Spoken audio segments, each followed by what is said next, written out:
For the first time in over 50 years, the world could be left without any limits on the two biggest nuclear arsenals. This week, the final U.S. Russia arms control treaty is set to expire, a move that could open the door to a new and dangerous nuclear arms race. The deal is called New START. It limits each side to no more than 1,550 nuclear warheads and 700 deployed missiles and bombers. If it ends, those limits disappear. Russian dictator Putin says Moscow is ready to stick to the treaty's limits for one more year, but only if Washington does the same. U.S. President Donald Trump has not committed yet, saying he wants to bring China into the talks. Beijing, however, has rejected any limit on its smaller but growing nuclear force. The Kremlin warns the world will be more dangerous without nuclear rules. Arms control experts go further. They say this could open the door to a new three-way arms race between the United States, Russia and China. With Russia's war against Ukraine still ongoing, Moscow has already lowered the threshold for using nuclear weapons in its revised doctrine. At the same time, it is showcasing new systems, from the Poseidon nuclear-armed underwater drone to the Burevestnik nuclear-powered cruise missile. Another flashpoint is President Trump's proposal to build a nationwide missile defense system known as the Golden Dome. Analysts warn it could push Moscow and Beijing to expand their offensive arsenals, not their defenses, to make sure they can still strike back. Arms control advocates say if one side builds a shield, the others will simply build more swords. That logic doesn't show a nuclear race, it speeds it up. They're likely going to respond to Golden Dome by building up the number of offensive weapons they have to overwhelm the system and make sure that they have the potential to retaliate with nuclear weapons. So this is not going to help reduce a nuclear arms race or slow it down. It's actually going to accelerate it. This week in Abu Dhabi could bring answers that have been awaited for years. Politico reports that the latest round of talks may finally show whether Putin is seriously about peace or simply keeping the process alive. According to Ukrainian and U.S. sources familiar with the discussions, the tone at the table has shifted. One American advisor who worked with Kyiv compared earlier rounds to pulling teeth without Anastasia. Now, he says the Russian side appears more focused on practical details than on political speeches. A former senior Ukrainian official echoes that view. Russian representatives, including intelligence chief Igor Kostyukov and military intelligence officer Alexander Zorin, are described as technocrats and direct. Officials in Kyiv and Washington suggest that shift may be linked to Europe. The continent is accelerating weapons production, talking about a stronger, more unified defense and reducing its reliance on the United States. A peace deal, they say, could slow that momentum and make it harder for European leaders to justify higher defense spending to voters. But there is another reading. Retired Australian General Mark Ryan argues that Kremlin may be trying to manage Trump's expectations. After the enormous cost of the war, Putin has little to show at home that could be framed as a clear victory. The talks are set for February 4th and 5th, bringing together Ukraine, the United States and Russia. U.S. Special Envoy Steve Witkoff is expected to attend. Previous meetings in January left the core issue unresolved,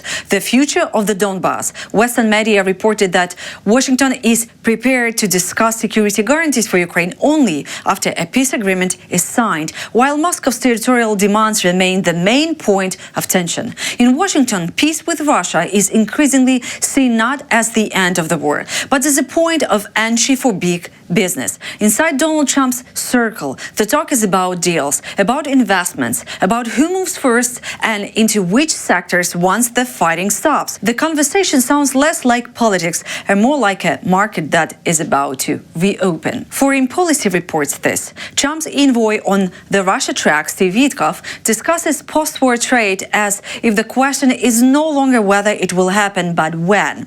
Trump himself has previously confirmed that he had conversation with Putin about economic projects and development. Analysts warn that for the Kremlin, security and influence often matter more than money.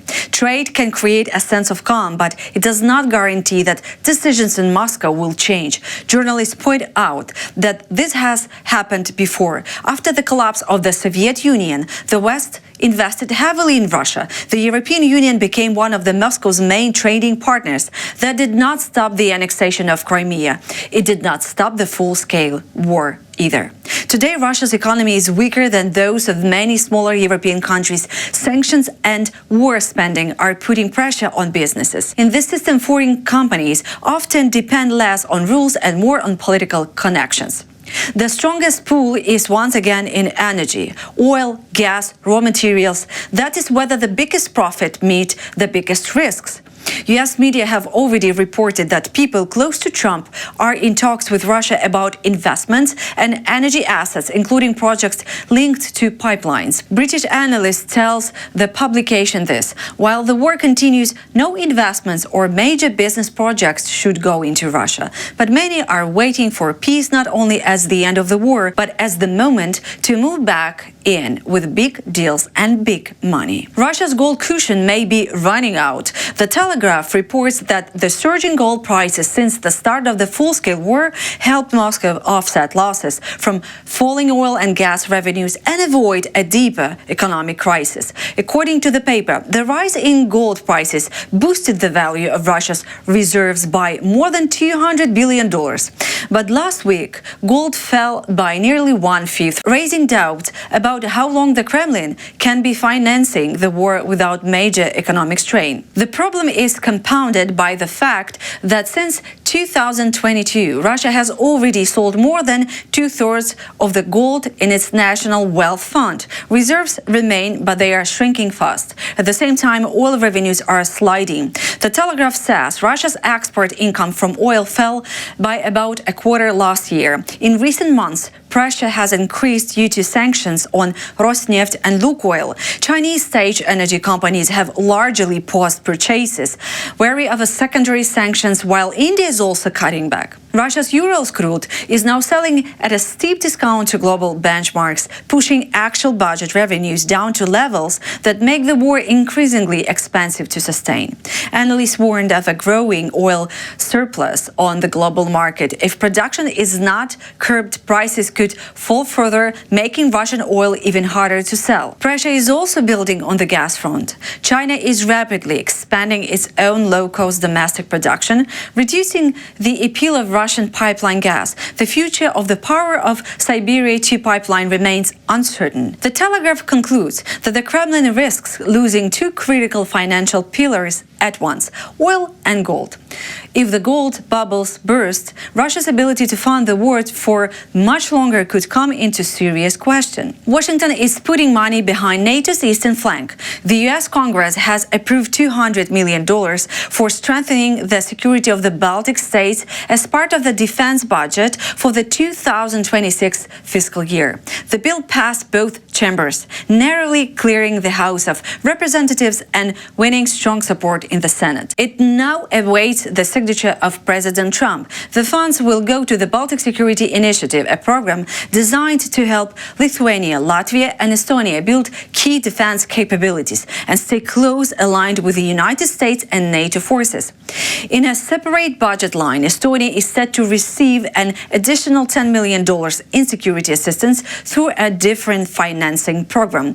The initiative was launched in 2020 and has grown steadily. Last year, the Baltic countries received a record amount of more than $230 million through this channel. Officials in the region welcomed the decision as a clear political signal. Estonian Foreign Minister said the move confirms Washington's commitment to strengthening defense and deterrence along NATO's eastern flank. Lithuanian Foreign Minister added that it deepens transatlantic ties and sends a message that the security of Lithuania, Latvia, and Estonia remains a priority for the United States. Russia is recruiting young people in Europe for spying, arson, and sabotage through online channels, particularly on Telegram. The New Yorker reports this, citing European law enforcement and intelligence officials. According to them, chat groups offer one-off jobs to so-called disposable agents. The talks are often aimed at Russian-speaking communities, including people from Russia, Belarus, and Ukraine. Payment is typically promised in cryptocurrency. Experts say the goal goes beyond physical damage. These operations are meant to spread fear, influence public opinion in Europe, and weaken support for Ukraine. After the full-scale invasion, many European countries expelled hundreds of Russian diplomats suspected for working for intelligence services. In response, the article says Moscow's agencies shifted to less visible methods, relying on intermediaries, members of the diaspora and criminal networks. European security services estimate there are at least 3 layers of separation between operatives on the ground and career officers within Russia's intelligence agencies. This makes it difficult to trace actions directly back to the Kremlin. Officials describe the structure as pyramid. At the top are intelligence officers. Below them are coordinators, recruiters, logistic handlers, and people responsible for payments or technical preparation. Each level knows only its own role. The New Yorker notes that migrants and refugees in vulnerable financial and legal situations are often targeted. European security officials warn that if such individuals are arrested, it can be used by Russian propaganda. Czech intelligence has also reported that Telegram is used to recruit people to fill military bases and logistics hubs for aid to Ukraine, as well as to carry out arson attacks. That's all for now. For more content, please subscribe.